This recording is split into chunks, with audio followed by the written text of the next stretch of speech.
உள்ளூர் செய்திகளை உலகளவில் தெரிந்து கொள்ள எங்களோடு இணைந்திருங்கள். மாய் வெளிச்சம் டிவி. மலேசிய இந்திய திறன் முன்னெடுப்புக்கு மனிதவள அமைச்சு 3 கோடி ரிங்கிட் ஒதுக்கீடு.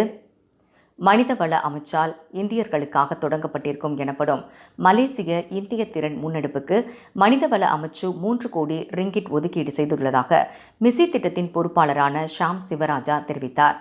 மலேசிய இந்தியர்களின் சுயதொழில் மேம்பாட்டிற்காக தொடங்கப்பட்டிருக்கும் இதில் தற்போது சுமார் 20 பயிற்சி திட்டங்கள் உள்ளதாகவும் எதிர்காலத்தில் இவற்றை இன்னும் அதிகரிக்க நடவடிக்கைகள் மேற்கொள்ளப்பட்டு வருவதாக அவர் கூறினார்.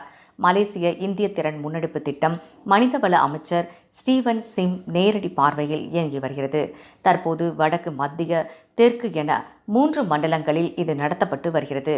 ஒவ்வொரு மண்டலத்திற்கும் 5 அதிகாரிகள் நியமிக்கப்பட்டு இத்திட்டத்தின் கீழ் நடத்தப்பட்டு வரும் பயிற்சிகளை கண்காணித்து வருகின்றனர். இத்திட்டம் உள்ளூர் அரசு சாரா இயக்க தலைவர்களின் ஆதரவோடு நடத்தப்பட்டு வருகிறது.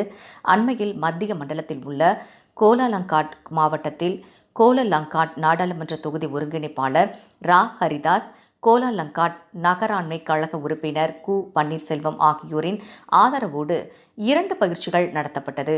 தையல் பயிற்சி, முக ஒப்பனை என நடத்தப்பட்ட இதில் ஒவ்வொரு பயிற்சியிலும் 25 பேர் வீதம் 2 பயிற்சிகளில் மொத்தம் 50 பேர் கலந்து கொண்டனர்.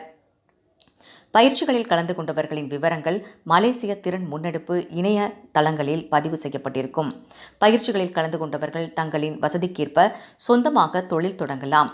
வாய்ப்பு கிடைக்காதவர்களுக்கும் வசதி குறைந்தவர்களுக்கும் மேற்கொண்ட பயிற்சிகளில் கலந்து கொண்டவர்களின் சேவையை நாடும் நிறுவனங்களையும் தனியார் துறையினரையும் மனிதவள அமைச்சு அடையாளம் கண்டு சம்பந்தப்பட்டவர்களை அங்கு அனுப்பி வைக்கும்.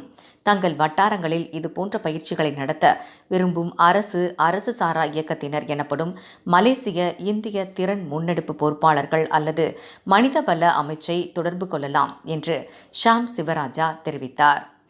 Facebook, Twitter, TikTok, இன்ஸ்டாவில் இணைய மறவாதீர்கள். My news, my media, my Velicham TV.